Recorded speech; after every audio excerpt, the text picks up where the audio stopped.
예수님께서 제자들과 따르는 무리들과 함께 예루살렘으로 가는 길에 여리고에 도착하셨습니다. 그러나 예수님의 일행은 그 도시에 오랫동안 머물지 않고 예수님이 떠나시는 그 길에 맹인이자 그리고 거지인 바디메오가 앉아 있었습니다. 앞을 보지 못하는 맹인이었기 때문에 평생 아무래도 남의 신세를 질 수밖에 없었던 사람이었습니다. 당시의 상황에서 어쩌면 거지의 삶을 살게 된 것은 너무나도 당연한 결과가 아니었을까 싶습니다.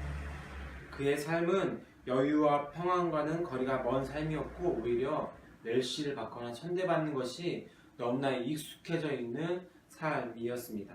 그렇기 때문에 바디메오는 들려오는 예수님의 이야기를 들으면서 예수님을 아마 갈망하지 않았을까 싶습니다. 그리고 예수님이 자기가 있는 곳을 지난다는 소리를 들었을 때 바디메오는 소리를 지르기 시작했습니다. 47절에 그래서 다윗의 자손 예수여 나를 불쌍히 여기소서라고 고백하고 있습니다. 사람들은 예수님을 나사렛 예수라고 불렀습니다. 이것은 예수님이 나사렛 출신이었기 때문이었습니다. 그러나 바디메오는 예수님을 다윗의 자손이라고 불렀습니다. 이것은 다윗의 자손이라는 말은 단순한 그 집안의 내력을 의미하는 것이 아니라 메시아를 기대하는 내용이 담긴 호칭이었습니다. 그것은 다윗의 자손인 메시아로부터 백성의 해방과 이스라엘을 향한 구원의 사역이 시작될 것이라는 하나님의 약속 때문이었습니다. 구원을 향한 갈망, 예수님을 향한 바디메오의 이러한 부름은 곧 신앙의 고백이자 기도였습니다. 더 이상 내려갈 곳이 없는 사회 그 밑바닥 가운데 온갖 멸시를 받고 살아온 바디메오에게는 예수님이 아마 유일한 희망이었습니다. 그리고 그에게 예수님은 메시아였고 구원자였습니다. 당시 예수님 주변에는 수많은 사람들이 몰려들어서 예수님을 따르고 있었습니다. 그러나 그들은 저마다의 생각으로 예수님 주위에 모여들었던 사람이었습니다. 아마 그들 중 그러나 간절했던 사람은 바디메오였던 것 같습니다.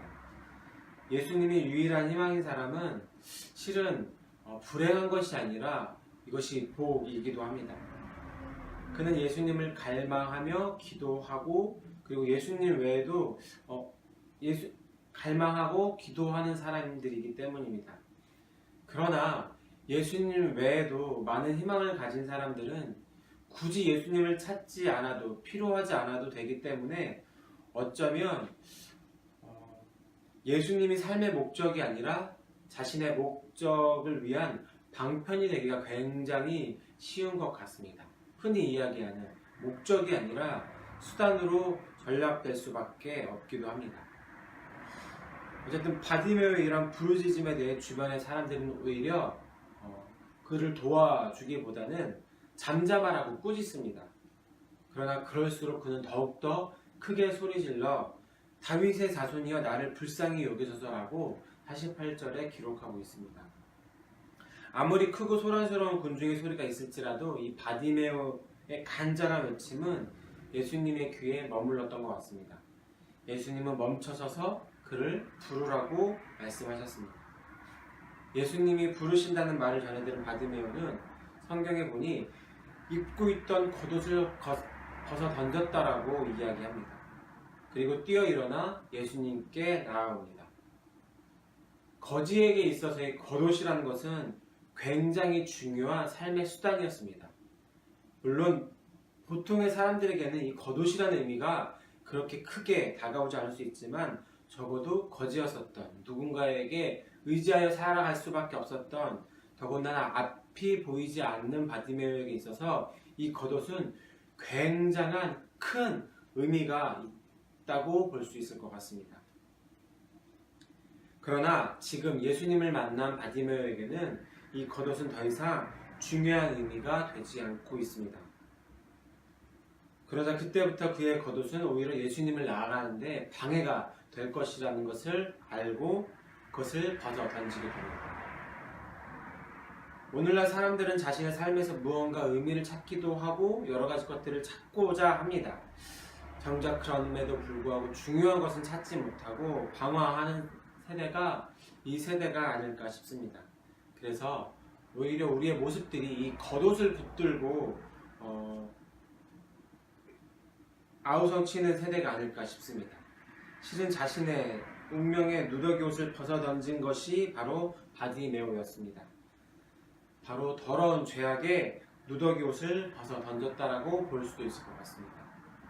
그러면서 51절부터 52절에 예수님과 바디메오의 이렇게 대화가 이루어집니다. 예수님께서 바디메오에게 말씀하십니다. 내게 무엇을 하여 주기를 원하느냐? 바디메오가 대답합니다. 선생님, 보기를 원합니다. 그러자 예수님께서는 대답합니다. 가라, 내 믿음이 너를 구원하였느니라. 아무것도 소유하지 못했던 거지가 되었던 바디메오가 소유한 것은 오직 유일하게 소유한 것은 예수님을 향한 갈급한 마음이었습니다.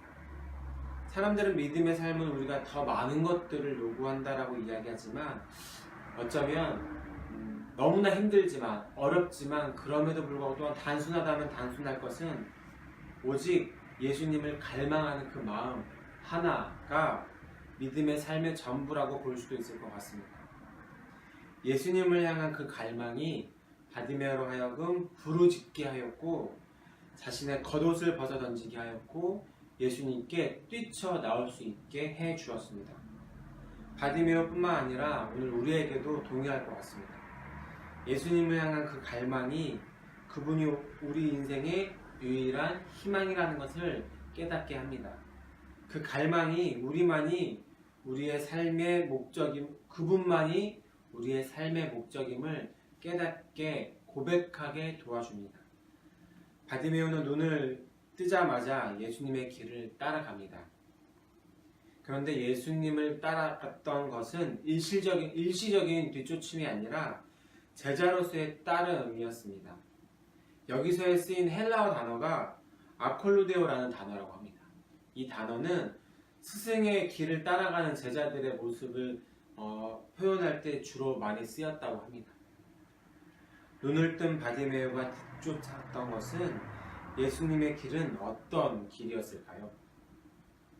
그것은 예루살렘으로 올라가는 길, 곧 골고다의 언덕을 올라가는 길, 고난을 당하는 길이었습니다. 바디메오 당시와 마찬가지로 오늘날 많은 사람들이 예수님에게서 소위 이야기하는 영광의 길을 기대하기도 합니다. 저 역시도 너무나 그것이 매력적이기도 합니다. 그래서 그들은 예수님으로부터 고침과 기적, 이적을 요구하기도 하고 그런 것들을 경험할수록 영광의 탑을 높이 쌓기에 급급합니다. 그런데 우리가 기억해야 할 것은 진정한 제자의 길은 예수님의 길을 따라가는 것이고 그 길은 아주 좁고 그리고 그것은 누군가를 섬겨야 하는 일이고 십자가를 지고 묵묵히 주님을 따라가는 길임을 성경 기록하고 있습니다. 오늘 하루 동안도 다시 한 번 더 영광의 탑을 쌓기보다는 예수님의 그 제자됨을 예수님을 따라갈 수 있는 그런데 그 길이 험난하고 십자가를 져야 되는 길임을 다시 한 번 더 기억하고 그 길을 따르는 우리 되기를 간절하게 소망합니다.